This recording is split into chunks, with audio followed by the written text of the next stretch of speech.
This is a real story reported in several local newspapers and forums in Egypt.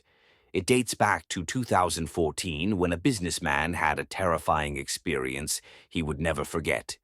The beginning. In the summer of 2014, Ahmed, a businessman, traveled to Cairo for an important meeting. He booked a room in an old downtown hotel, unaware that his night was about to turn into a nightmare. The moment he entered the room, something felt off. The air was unusually cold despite the summer heat, and the lights seemed dim even when fully turned on. Shrugging it off, he decided to rest after a long day. Whispers in the night. At exactly 2:30 a.m., Ahmed woke up suddenly. Someone was whispering his name. The voice was eerily close, as if it was right next to him. Frozen in place, he slowly turned his head toward the mirror across from his bed, and what he saw made his blood run cold. The terrifying reflection. In the mirror, his reflection wasn't alone.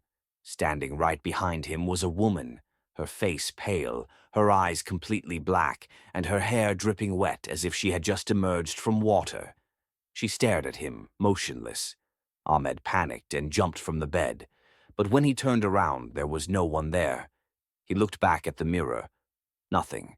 His heart pounded in his chest as heavy footsteps echoed in the room, even though he was completely alone. Escape from the nightmare. Without thinking twice, he grabbed his phone and turned on the flashlight, reciting verses from the Quran in a trembling voice. Suddenly, the room door began shaking violently, as if someone was trying to force their way in.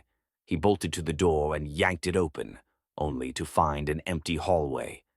Unable to stay another second, he rushed downstairs and demanded a room change immediately.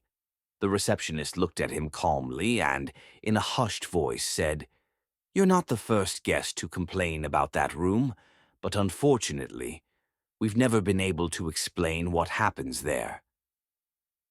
The chilling truth, Ahmed never slept in that hotel again. Days later, when he returned to seek answers, he discovered that years ago a woman had drowned in the bathtub of that exact room. Some say her spirit still lingers, appearing to those who stay alone after midnight. Was it all just his imagination? Or was there truly something sinister in that room? That's for you to decide. But the real question is, would you dare to spend a night there? If you enjoyed this story, don't forget to like the video and subscribe for more terrifying true horror stories.